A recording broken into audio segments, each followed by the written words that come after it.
Might as well go ahead and get started. It is 2:01 now. So, as always, welcome to the AMA. We're going to do some updates, then we're going to go through some questions that we've already gathered, and then we'll go over to some live questions as well. If you have a question, please raise your hand. If your question then gets answered, please lower your hand so that we can save some time and get to more questions. With that, we're going to kick over to get launched off with Frisky Fox. All right. It feels good to be back. Not sure if anyone even knew, but I was out for a little while for a trip with my significant other, and that was great. And I was really impressed by how well the team ran everything while I was out. It's basically like a well-oiled machine going on here. They were able to get out the training quests and a bunch of other things this last week. And they also launched the start of a new update that we'll be doing every week to help to improve the communication. That was the dev. Actually, I'm not sure what it's called. I think it was like the dev update or something. The idea behind that is a lot of times our devs are working on things that don't get released for a few weeks or even into the months, because a lot of these features take a long time to build. They're very complex, very involved. There has to be a lot of testing and stuff involved with them as well. And so a lot of times the things that are being worked on aren't readily seen by the community right away. And so the thought was to start to be as transparent as we can be with upcoming things that are actively being worked on now, without necessarily having to give hard dates about when something will be ready, but just letting the community know this is what our dev team is currently spending their time doing. And I think that's a really good way to just help to shed some light on how much effort is really being put into all these things that are getting built.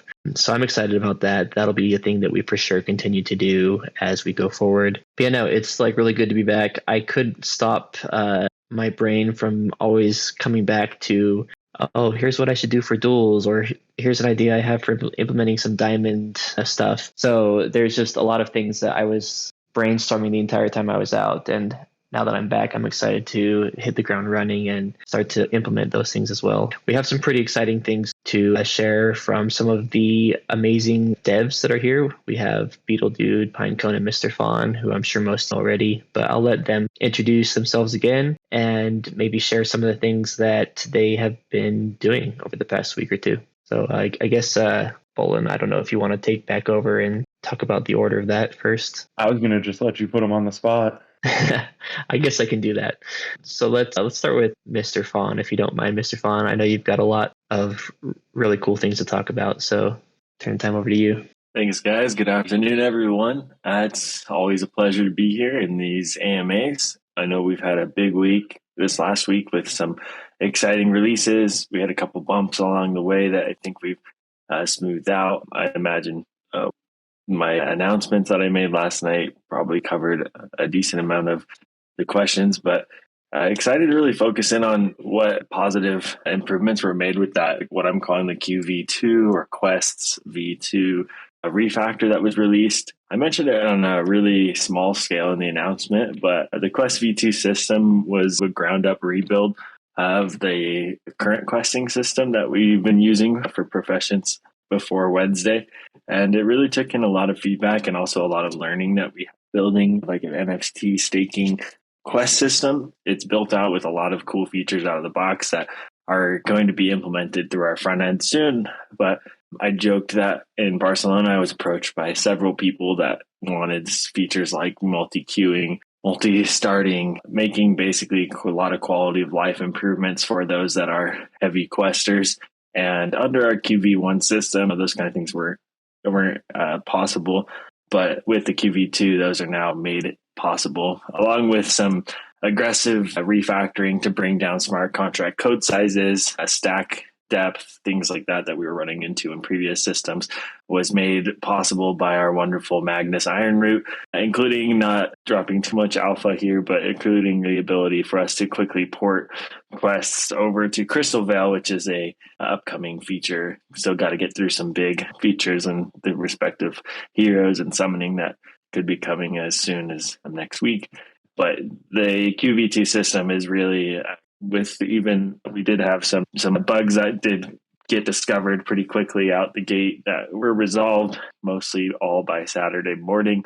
But we did have some really positive post-mortem experiences with the teams on what kind of we can improve on as we go forward and releasing large feature refactors such as QV2 and trying to recognize where we went wrong and where we can improve moving forward to avoid those. Another huge push that we've had in the last 2 weeks that's behind the scenes. If you guys are familiar or if you were present possibly at the ETH Denver event where we had our panel, I spoke of the partnership, or I guess the relationship I should say we have with Open Zeppelin and their Defender product. We've began to immensely integrate their Defender product for our smart contract operations, which has been a huge benefit not only to the security of the team and the security of the project, but in general, the DevOps process that sometimes is lacking inside of the Web3 world. So we're really excited about that. To give some insight into what that entails, we have established a very strong policy for roles in regards to the roles of smart contract management. So, for example, if we're talking about the trader and you want to change the gold price for a certain item, in previous implementations, we would have a user check out a role to be able to make those adjustments. With Open Zeppelin, we're working on some really cool features in regards to like time locks and multi-sigs that would allow us to be more transparent with the community and the security of updates going forward. So we'll be announcing time locks and things like that in the near future and how we're going to implement those to give heads up to community members for their investment decisions. So I'm really excited about that and the Open Zeppelin Defender. We did communicate and pay quite a bit of money to have that brought to Harmony, and I'm excited. That's a big improvement brought to the Harmony ecosystem. I think they would have made it here quickly, but we were able to facilitate that port of the Defender product. And so that's really exciting. So those are the two reports there. Won't take up too much more time, but a lot of groundwork going under the hood in the expansion between Crystal Vale and Therondale. It's an interesting dynamic being multi-chain, some of the first GameFi people to be doing it, and that comes with some challenges that we're trying to head off early on with some of these refactors as we can. Yeah, no, that's amazing how we were basically able to help to bring this awesome new Open Zeppelin feature, which I think any other projects now on Harmony can actually take advantage of, that suite of tools there. And that's just like one of the things that we're trying to work to bring to Harmony and to DFK Chain to help to improve the developer experience for all of the people that are on those chains. And I'm personally really excited about the Open Zeppelin one because it really does bring our whole process to another level in terms of security, transparency, and just making sure that our flow is as smooth and safe as like we can basically possibly make it. And that's been a huge relief as well, because here in the space of crypto, any small thing that is coded wrong could be a huge issue. So we have numerous things in place to provide checks and balances there. And if any single person gets hacked, they won't be able to do anything unless they hack a number of different wallets all at the same time, which is very hard to do. So from our standpoint, just ensuring that we're always doing the best practices for security to protect the assets and the investments of all of our players is very high on our list. Also, just to speak again about the Quest refactor, that was a huge undertaking. From the front end right now, not a lot has really changed, but under the covers, it's an entirely new system that was rewritten from the ground up. So huge kudos to Mr. Fawn and his team on that.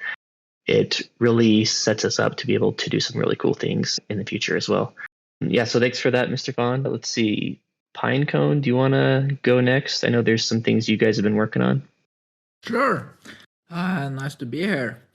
I've got a couple of items I'd like to talk about, and the first one is a little bit technical for those who are inclined in that way. I want to address the API slowness that was a little bit last week, and the technical details is that some unhealthy transactions were retrying too aggressively, and that starved the healthy transactions. When we fixed it, it took about 5 minutes to process tens of thousands of healthy transactions. We have done a post-mortem on that, and we're gonna have more alerts for the rate of bad transactions and also hedge against it in the next version of the API, which brings me to my second point. We're working on version 7. We have been for a little while. It's gonna be totally serverless and will thereby scale like infinitely or more or less, and will have a lot of potential for multi-chain events and stuff that's the rest of the team chose in our direction in the API team. And we're also talking with a couple of partners in my team. We're talking with some partners to provide the generic API for the community devs for stuff like wallet balances and token holders and the DEX statistics and stuff like that. I just want to stress that we haven't made an agreement with anyone yet, but we're discussing with several parties, and I hope that will open a lot of possibilities for the community devs to expand further and make it easier to get the data they want or need for their fan sites. Yeah, no, that's really impressive how I think from the very start of our project, we have been trying to give back to the community opportunities and ease of access of data because we do recognize that our community is one of our greatest assets, and we have very smart people in our community that are eager to build things like some of the cool tools that have been built out there. And in order to facilitate that, we're trying to basically give as much data as we can to them, and we're also discussing providing like developer best practices and maybe even some API endpoints and documentation about that as well, because we do want to support that as much as we can. And also a plug for Pinecone. We had our old system from last year was built off of the graph technology, and it's a pretty standard one that is used by many crypto projects out there. And it's really an awesome piece of technology. However, our project outgrew it pretty quickly because the transactions that we were processing was just so many. So Pinecone basically rewrote our API and database and like node infrastructure from the ground up. And he did that in a way that is cross-chain compatible, which is not currently possible if you're just using graph stuff. He set that up and it's now paying dividends since we're now on Crystal Vale and Serendale, and it's just really amazing. So if you see him in chat, make sure to give him a shout out. Him and his team have like really been killing it there.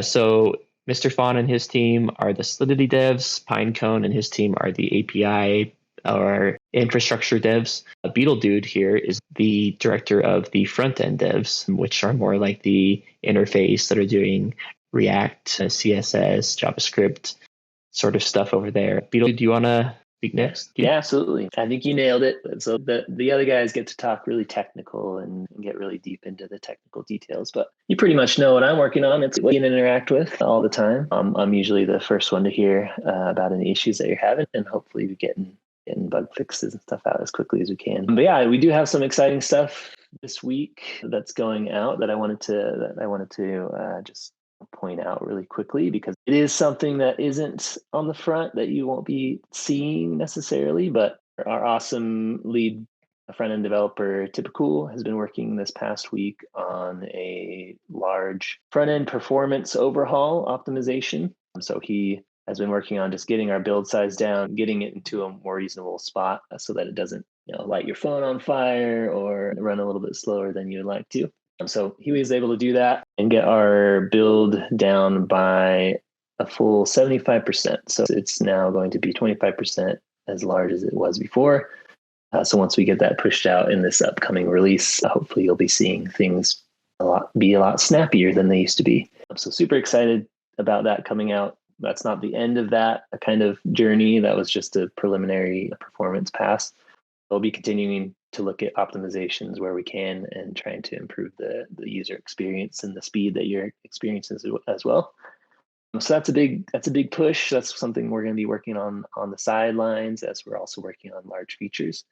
We are getting a couple new front end developers on the team, so we'll be expanding and hopefully being able to hit more bugs and feature improvements while we're also hitting these giant feature releases as well. One other one that I wanted to note that is going to be in the process soon is user preferences being persisted in a database. So that could also include like tagging, notifications, things like that. We're working on setting up a system that we can track all that off-chain data that is usually part of sites as well, where we can let you customize your experience without having to hit the blockchain every time. The big ones that I mentioned that would benefit from that are like hero tagging, being able to tag heroes like that you don't want to sell necessarily, or that you want specifically for this quest or that quest. So that's the big one. That's the one that we've had in the backlog for a while, and we're just now starting to get some momentum behind getting that pushed out. I just want to call out those couple things because I think they're really exciting. But other than that, yeah, it's just been a lot of big features. These are things that are hopefully going to be worked on in conjunction with the big features. But yeah, that's it from the front end. See it if it's there.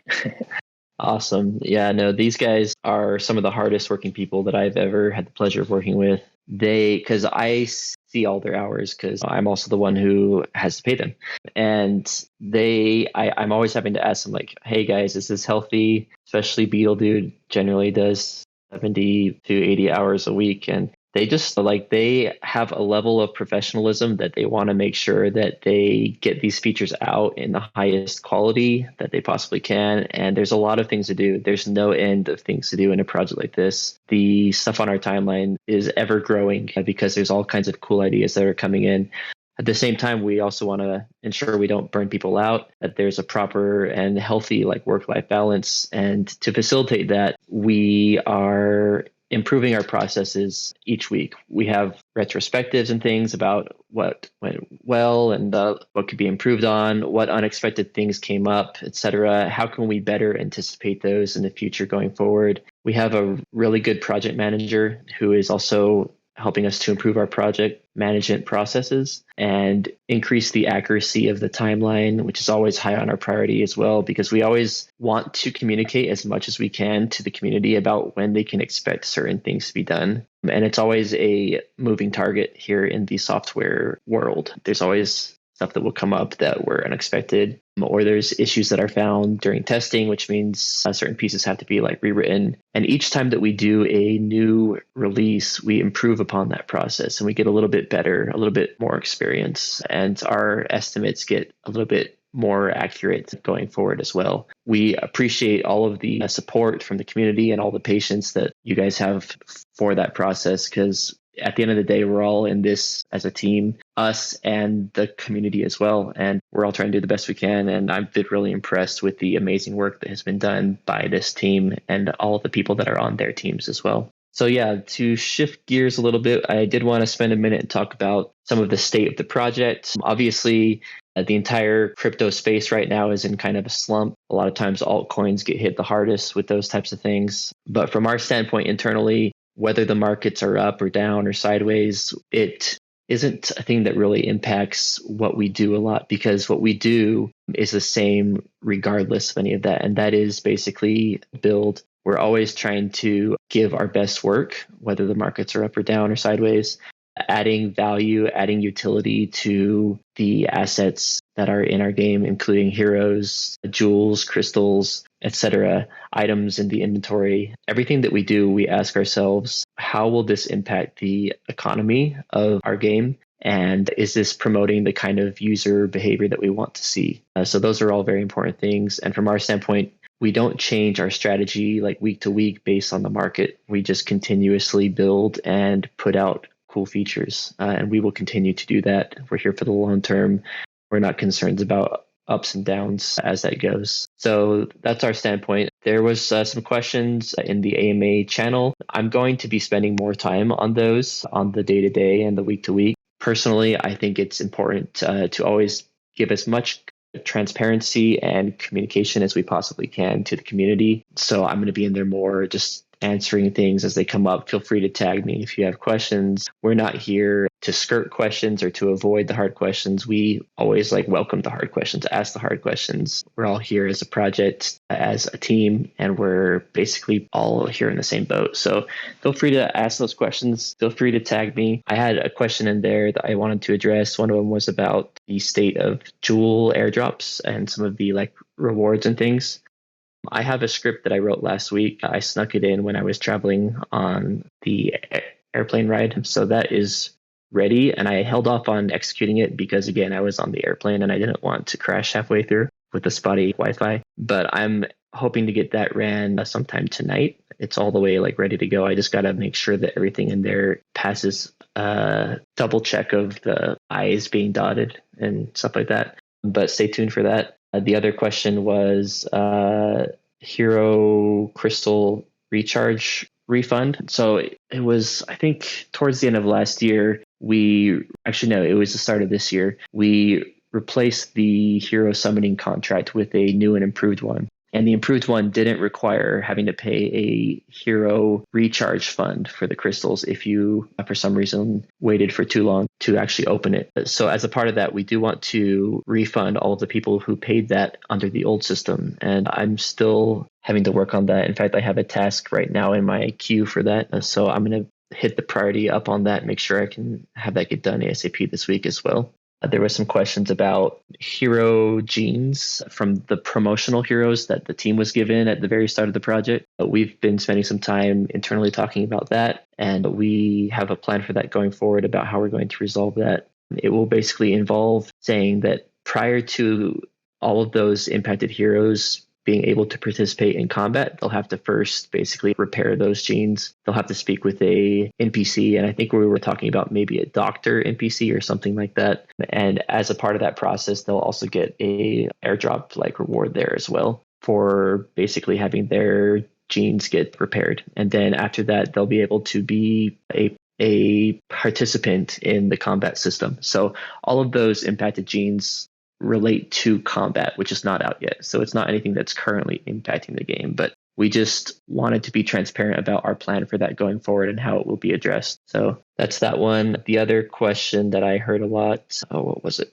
I had notes. Yeah, the project management timelines. There was always questions about how soon is soon? If you say soon, which I think we have a habit here in the crypto space to have a lot of teams just say, oh, when this, when that, and they'll just say soon. So to caveat that, we are, as I said, improving our timelines, improving our processes with the project management, having postmortems, and basically getting more and more accurate. So we're going to start providing more in-depth estimates about when we hope we can launch things, with the caveat there that we will always make sure that the highest priority for any of these launches is not the date actually being hit, but it's that the stuff that's being launched is really solid, because it's imperative that we ensure that the quality is high with all these things that go out, because at the end of the day, protecting the assets is at the very top of our list.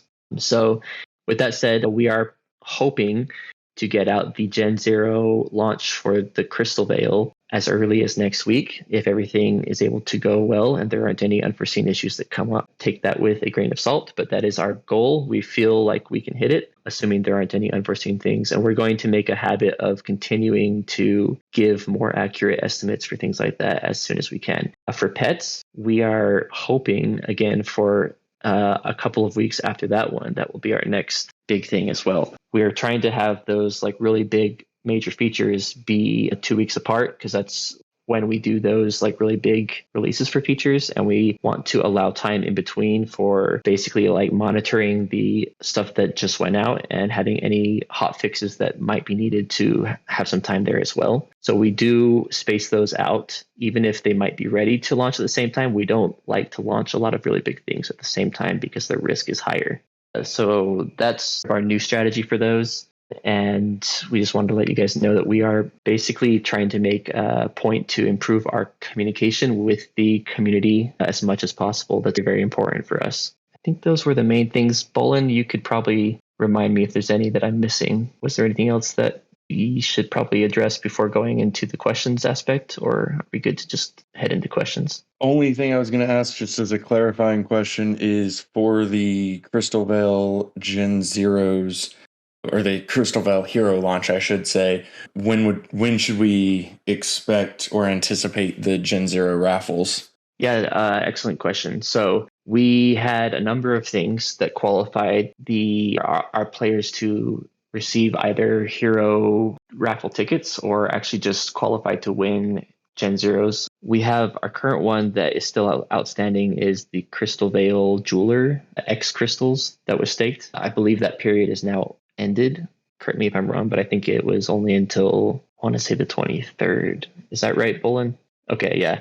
So yeah, that one is essentially still being calculated because we had to create a new process to compile those because it's on our own chain now instead of Harmony. So the process that we were using for Harmony didn't directly translate. So I'm actually supposed to be working on that this afternoon to get that list of the tickets finalized, and I'll announce that and I'll put that in the announcements channel with a link to it. The plan for that raffle is going to be, I think tentatively we were saying next Monday, have that be streamed, whether by me or somebody else. Again, that's still tentative. We'll probably announce an actual official date for that raffle, but it will be live streamed just to ensure that everything is fair. And again, I think that is for, was it 100 Gen Zeros? Oh, shoot. I still have a foggy brain from my like little vacation I took. I actually got corrected by chat. It actually runs through 11:59 p.m. Eastern tonight. So it is actually still going, and it is 100. So yeah, we'll actually start collecting that data tomorrow. Yep. However, like the process that we'll be using for collecting it, I'm still going to be working on this afternoon. But yeah, no, that will be a very huge one. And part of the reason that we did so many is twofold.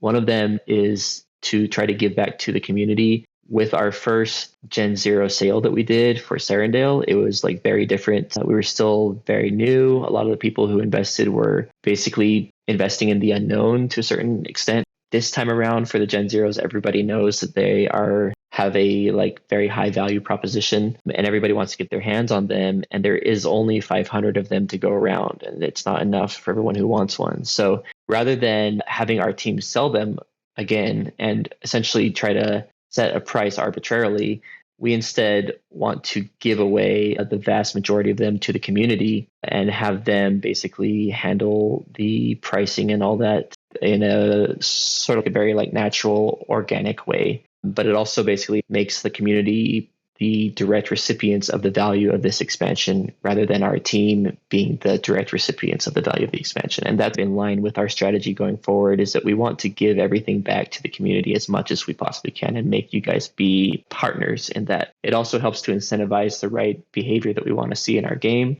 from our player base and helps to reward those that are doing those activities. And part of the reason that we did 100 at a time is to ensure that it's not just all of the big whales that get these, but that there's even more chance for some of the smaller guys to also earn those as well. So I'm excited about that. I think it's going to be a lot of fun and excited to see who all the winners are. But yeah, no, that was a good question. Any other things that I should address first over there, Bolin? A secondary follow-up to that follow-up, if you don't mind.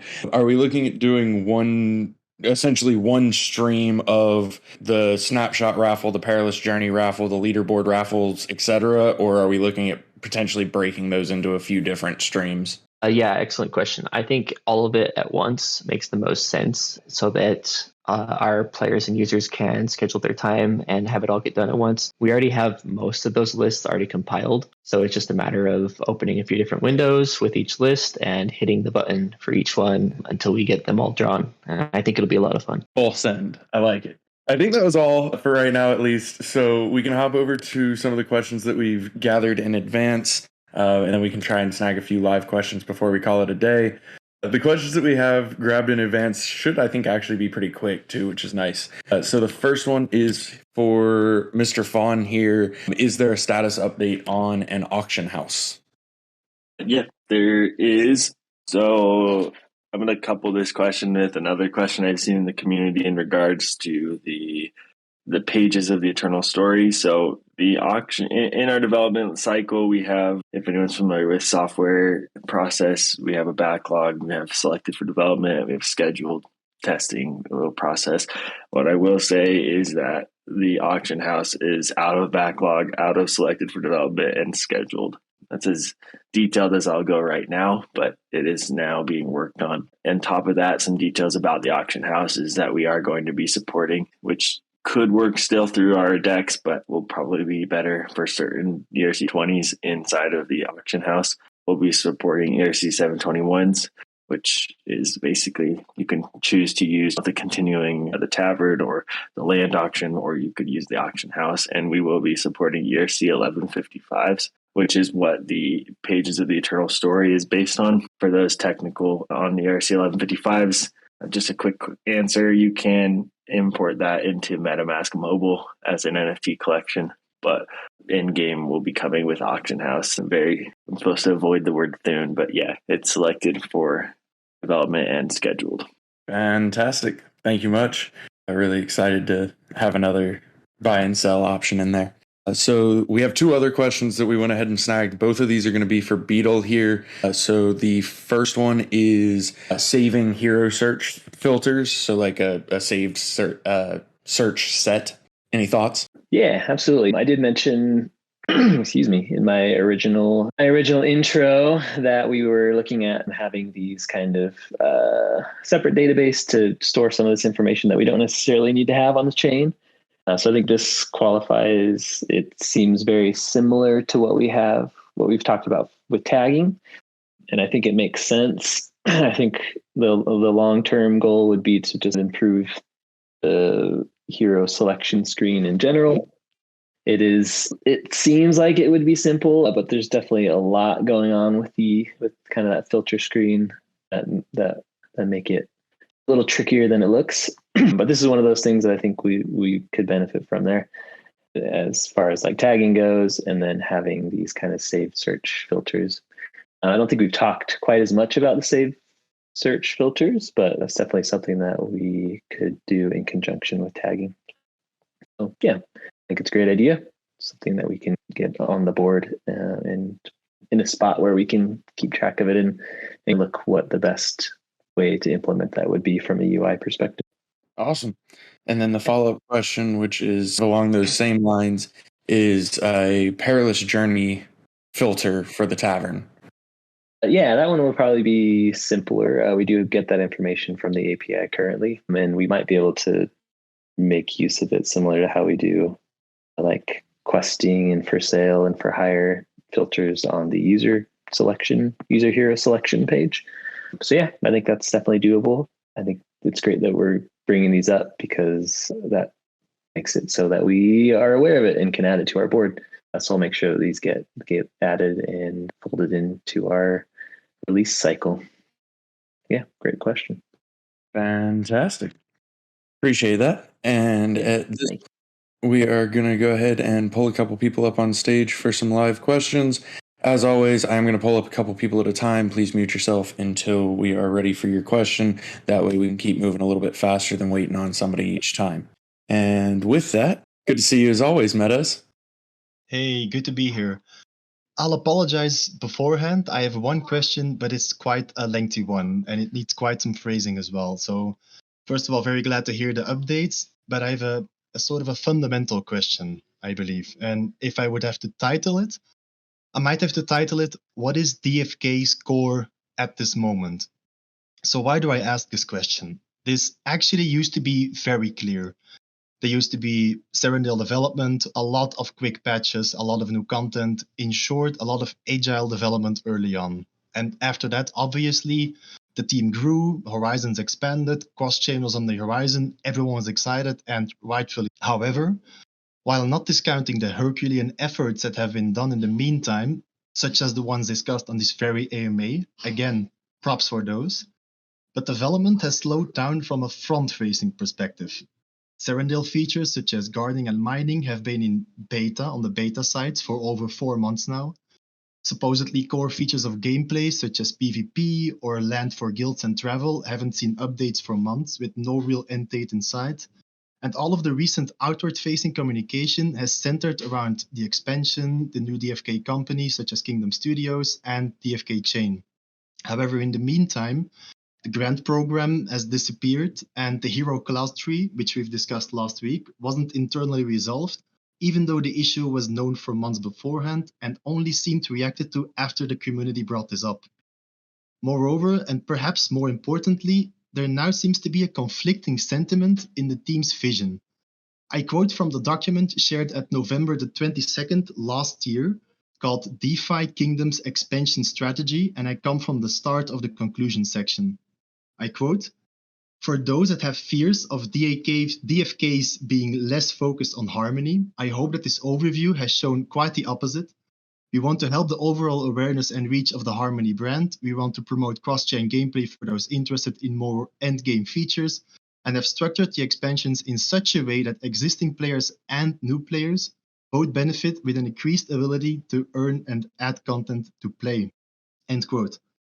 This is also what a lot of people base their investments on, this focus on the Harmony brand, and it was fully in line with the original overarching sentiment that the team put forth in the early days. However, I'll now quote some of the responses that were posted in today's AMA questions coming from the team that show a very different vision. For example, the timeline was adjusted to prioritize Crystal Veil and expansion so that we could take advantage of the opportunities provided by subnets and partnerships. And perhaps more importantly, one thing we've strategically done is separate the development wing of the project, Kingdom Studios, from the actual project itself. So long question short, to conclude, given the huge changes in how DFK profiles itself and the extensive changes to, or perhaps slowdown of the originally discussed roadmap, what is DFK's core at this moment? What should investors expect? Especially as investors are very diversified in terms of jewel or heroes, early adopters versus newcomers. The core question is, what is DFK's core now moving forward, given that it's obviously changed from how DFK started?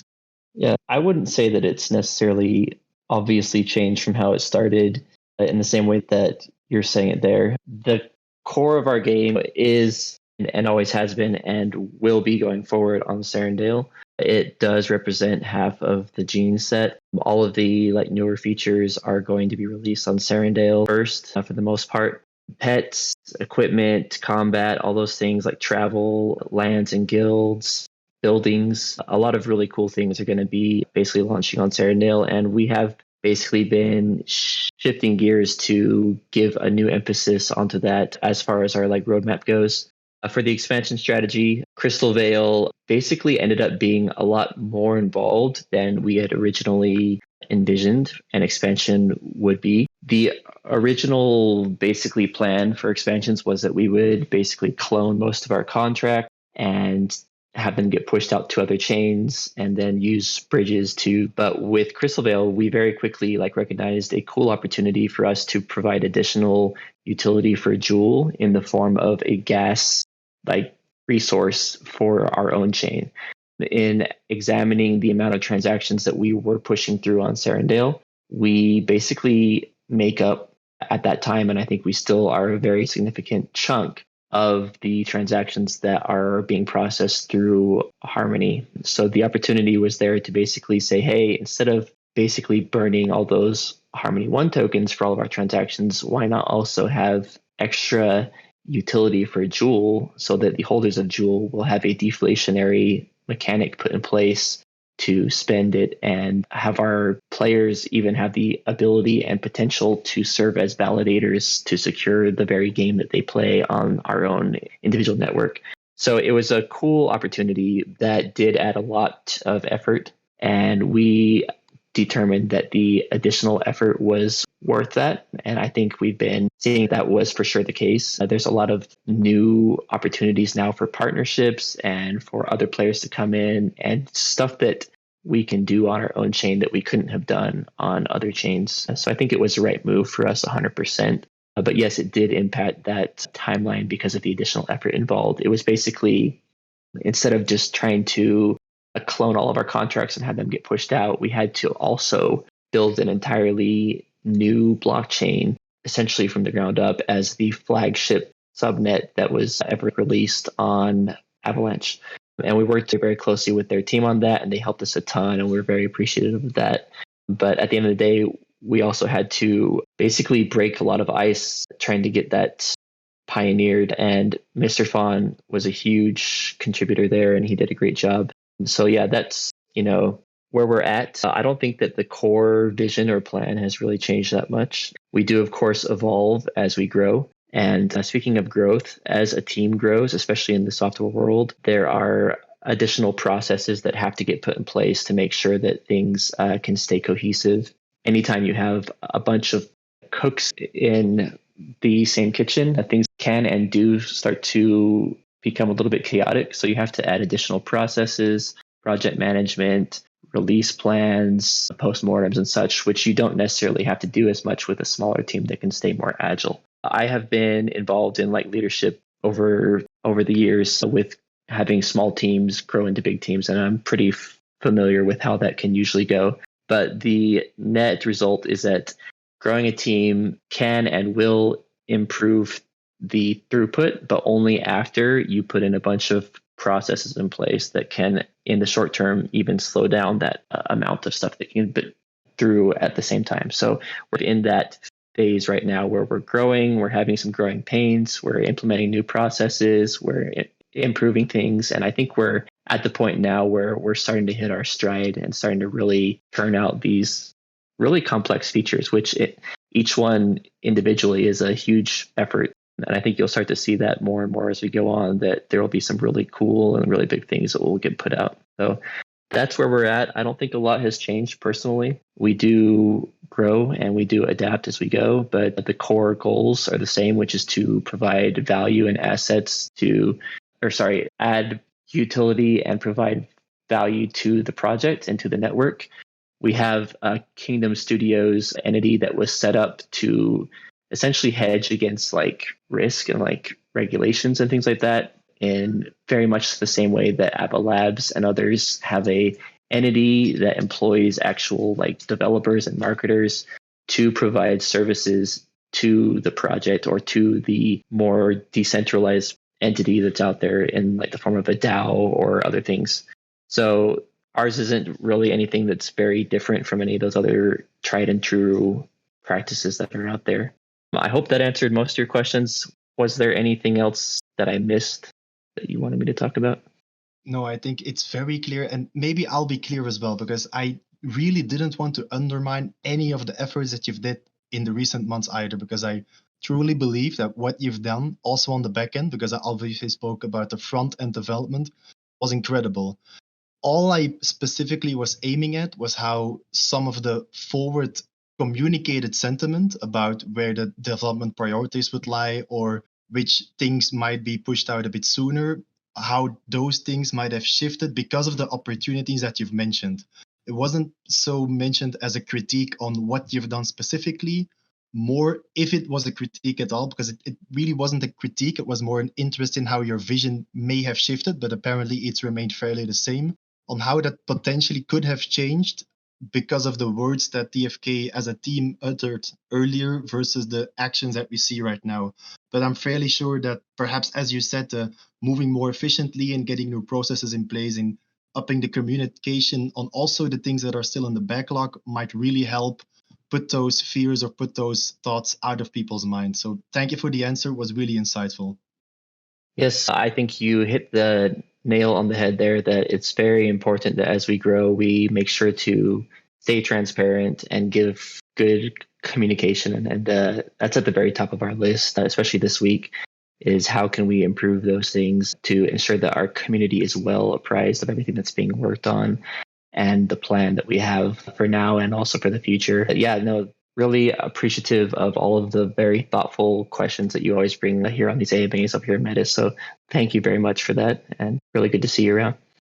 Awesome. Thank you so much. And I'll tag out for my team member Melians right now.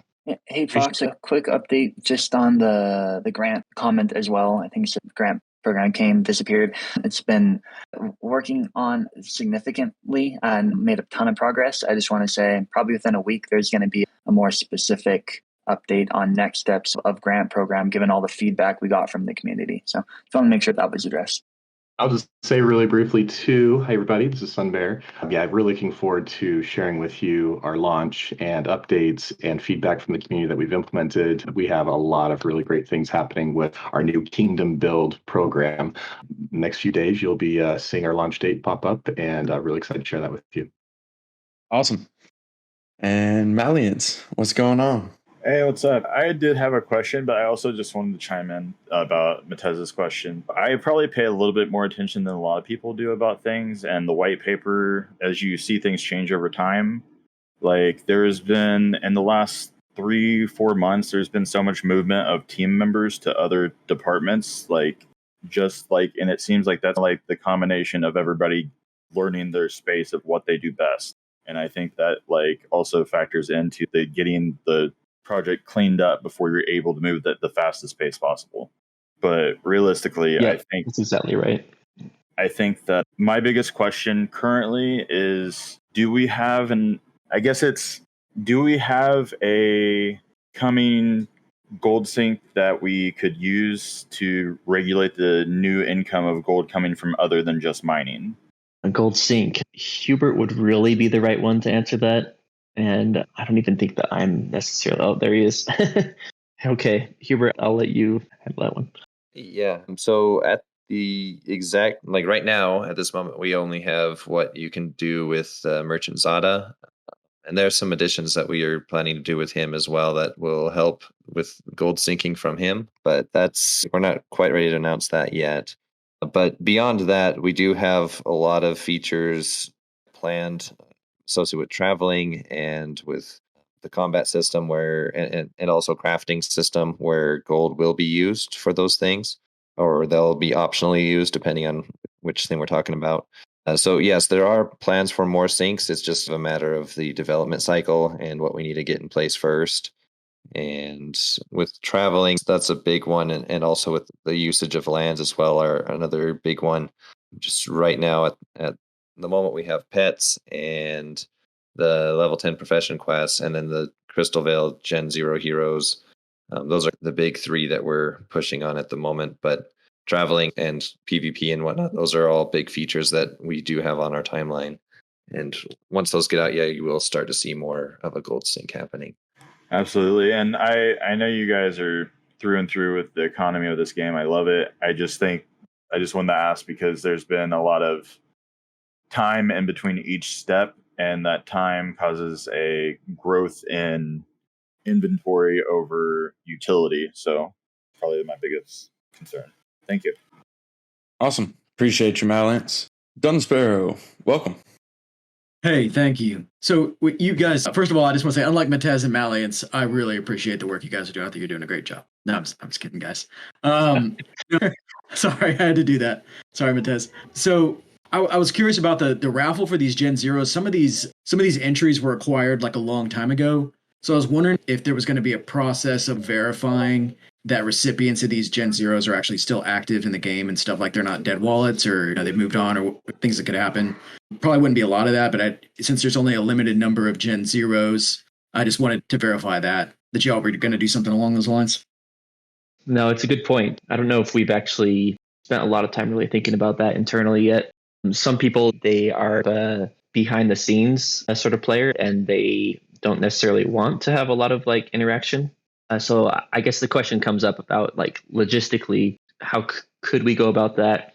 One thing that we could do is have them be claimed instead of just dropped. If they aren't claimed after a certain amount of time, then perhaps they could be like reallocated or something like that. Another thing that we could do is if some people have lost access to some of their old accounts that they won them at, we might have something in place to see if there's anything that we can do about that. I think we need to spend more time probably talking about that first, but I think at the very least, adding the claim thing will ensure that all of the heroes aren't sent to any addresses that are dead, and that will at least help on that front. Yeah, awesome. Thank you. Also, just throwing out, I guess, a bump for my TQ bros. The training quests were awesome at first, and then it hurt to get that little success rate nerf.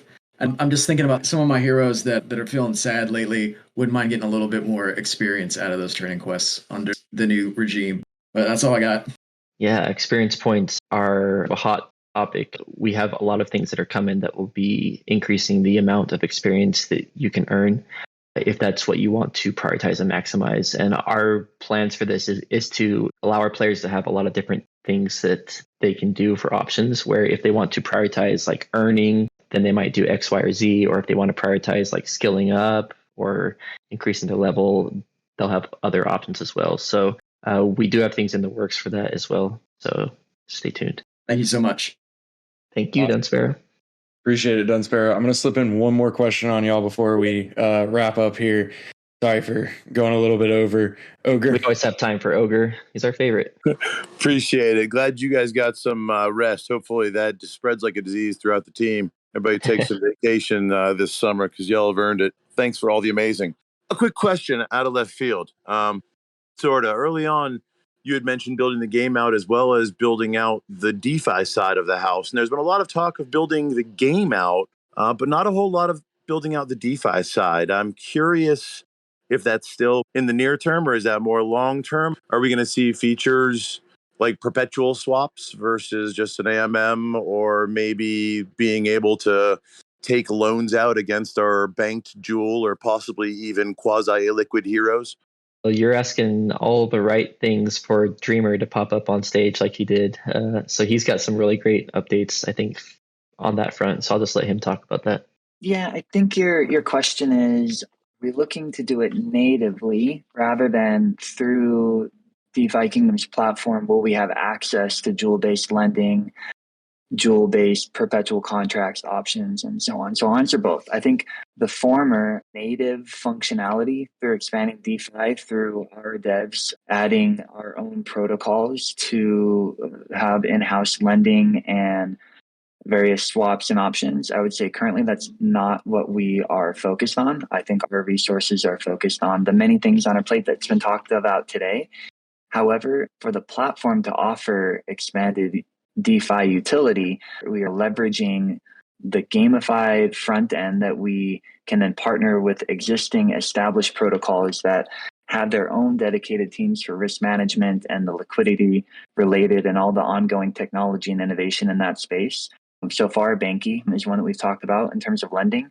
That would be on-chain lending. That would be Jewel-based is the intent.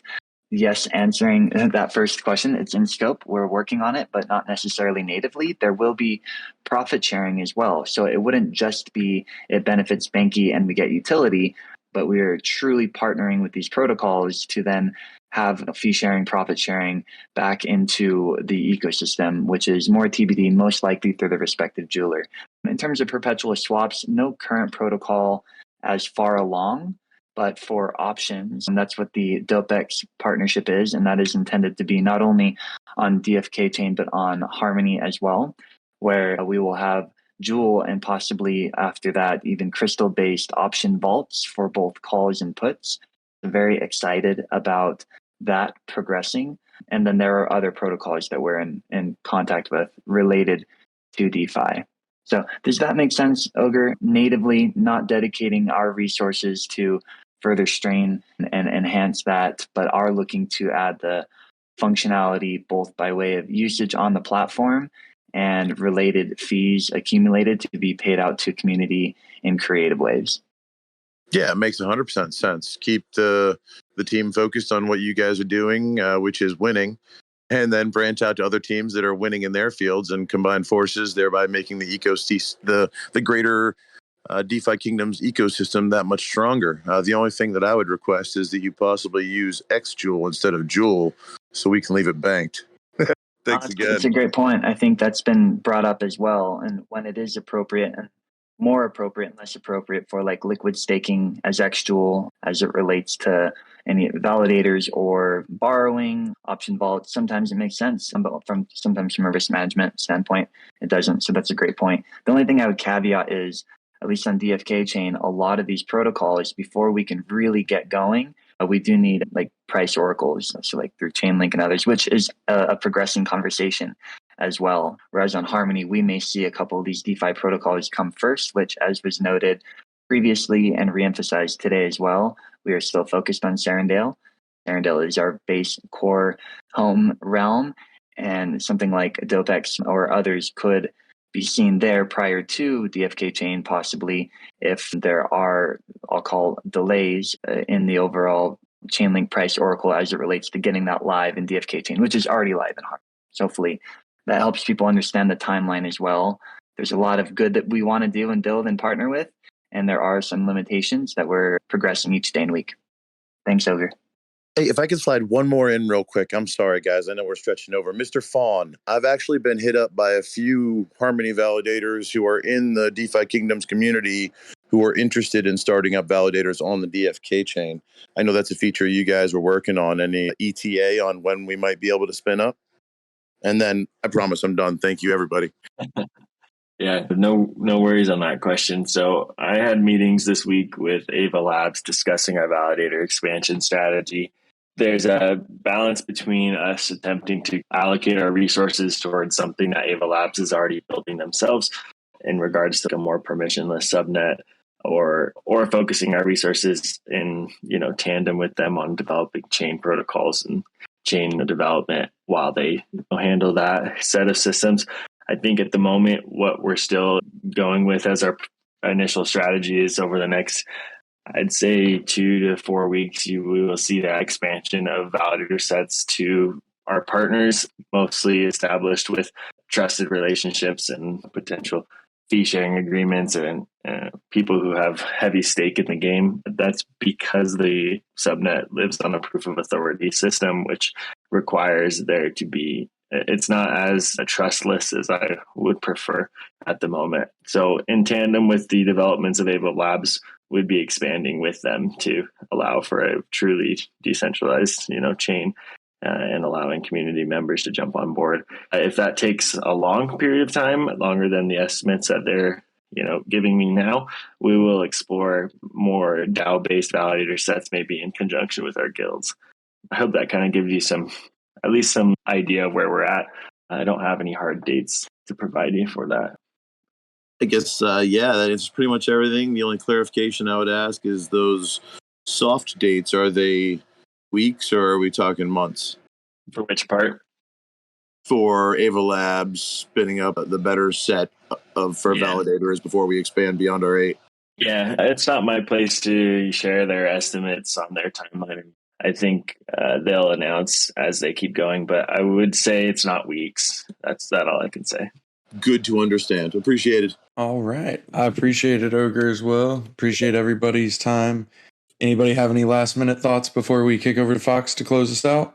All right. I'll just say thank you, everybody, for being here, both on the stage and in the audience. Appreciate it as always. And Fox, finish us up. Thank you, Bolin. I said at the start, I'll say it again now. I'm happy to be in the saddle again this week. There's a lot of things, as always, for us to be doing, and it feels really good to just be building. Whether the market's up, down, or sideways, we're always here for the long term. We're going to be building. We have an amazing team, and even more amazing community, and I think it's just like such a great match. Like, you don't see this in any other projects out there. It's just such a unicorn, and I'm just always like feeling so happy and privileged to be working here, and I'm excited for the things that are coming out. Let's see. Again, if you guys have questions that we didn't cover, make sure to ask them in the AMA questions chat. Feel free to tag me. I'm going to try to be spending more time in the community and answering as much as I can. I think it's really important to have really good communication there. And we're happy and excited to be serving you guys and looking forward to this week and all the cool things. I just want to say thank you for all the questions that were asked, for all the people that are here, and for all the hard work of our team. And that's it from me. Thanks, guys. Bullish.